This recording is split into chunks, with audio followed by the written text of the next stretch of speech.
सभी शिक्षक साथी और प्यारे बच्चों, जैसा कि भी मेरे साथियों ने, इरशाद सर ने और एम जी सर ने आपको दीपावली के बारे में विस्तार पूर्वक जानकारी दी है, वही संदेश आपको याद रखना है।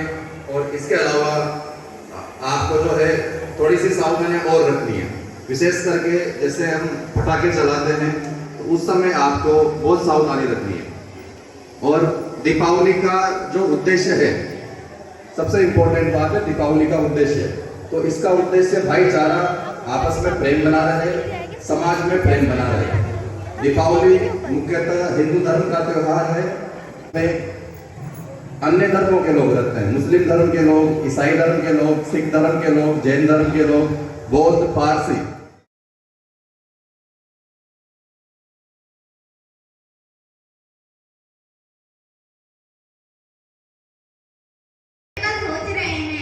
जैसे कि कुछ चांदी के सिक्के, बर्तन और झाड़ू और अरे नहीं, गाड़ी भूल गई क्या?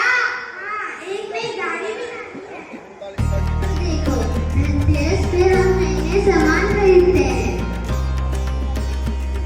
नमस्ते, आप लोग क्या कर रहे हो? तुम्हें नहीं पता आज रूप चतुर्दशी है।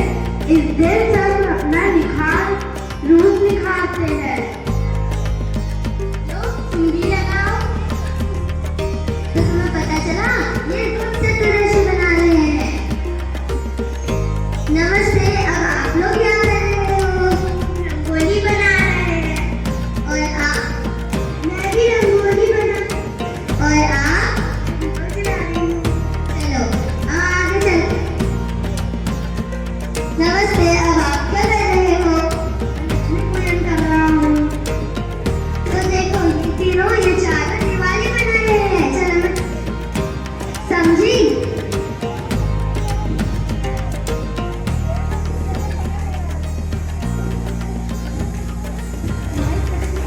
तो देखो, आप क्या कर रहे हैं? मैं गोवर्धन जी की पूजा कर रही हूँ। तो देखो,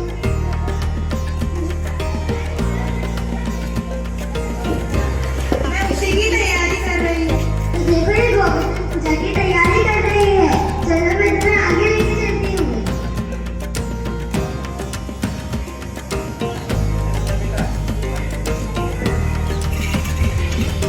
तो देखो, ये दोनों भाई दूज बना रहे हैं। भाई दूज के दिन बहन अपने भाई को तिलक लगाती है और उसके जीवन की मंगल कामना करती है। तो ऐसे मनाई जाती है दिवाली। अच्छा, अब समझ आया मुझे।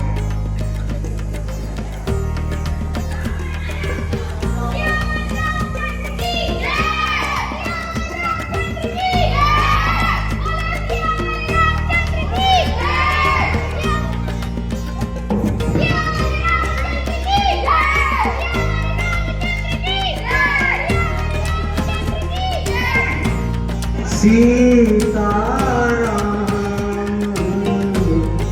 चरण राति मोरे, अनुदिन बढ़ाओ अनुग्रह तोरे। जय विधिनाथ होई हित मोरा, जय विधिनाथ होई हित मोरा। अनुदिन बढ़ाओ दास में तोरा, अनुदिन बढ़ाओ दास में तोरा। बोलो श्यामल रामचंद्र की, माता सीता की, लक्ष्मण भ्राता की। विद्यालय प्रांगण में उपस्थित आदरणीय उपप्राचार्य महोदय, प्रधानाध्यापक महोदय, विद्वान शिक्षक साथियों, प्यारे बच्चों, जैसा कि आप सबको विदित है कि साल का सबसे बड़े दो ही त्योहार हैं, होली और दिवाली। दिवाली हमारे निकट है, बिल्कुल तैयार हैं हम लोग दिवाली मनाने के लिए। लेकिन बच्चों, एक चीज सोचने वाली बात है, किसी भी त्योहार और पर्व को मनाने से हमें जरूर कुछ ना कुछ शिक्षा लेनी चाहिए। जब भगवान कृष्ण ने गीता में उपदेश दिया तो उन्होंने कहा कि आपको मेरे उपदेश को मानना है, जो मैंने किया वो नहीं करना है, आपको मेरे उपदेश को मानना है। लेकिन भगवान राम हुए कह रहे हैं पशु पक्षियों से विलाप करते हुए कि हे खग मृग हे मधुकर श्रेणी तुम देखी सीता मृग नैनी।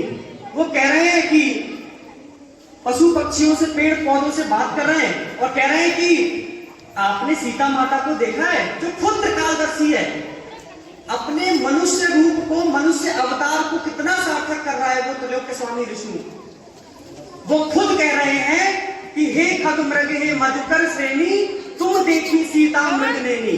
रोकर विलाप करके कह रहे हैं कि आपने सीता माता को देखा है क्या? तो ये सोचने वाली बात है कि अपनी शक्तियां होते हुए भी शक्तियों का प्रयोग ना करना, ये अपने आप में बहुत बड़ी बात है। तो हम बात करते हैं कि किसी भी मित्रता को निभाने की जब बात आई, हमारे यहाँ हिंदू धर्म में और सनातन धर्म में एक बात कही जाती है कि अतिथि देवो भव। इसको सार्थक भगवान प्रभु श्री राम ने किया। जब विभीषण को रावण ने अपने दरबार से निकाल दिया और कहा कि आप जाइए, तू प्रभु श्री राम के गुणगान करता है तो आप जाओ प्रभु श्री राम के पास। तो अपने दरबार से जब रावण ने विभीषण को बाहर कर दिया, तो जब वो प्रभु श्री राम के पास जाते हैं और प्रभु श्री राम के पास जैसे ही पहुंचते हैं कुटिया में उनके, तो आप ही सोचिए अगर कोई आपके सामने दुश्मन का भाई आएगा तो आपके मन में प्रथम विचार क्या आएगा? कि हो सकता है ये गुप्तचर हो, गुप्त सूचक हो, या किसी द्वेष भावना से आया हो, या आक्रमण करने आया हो। तो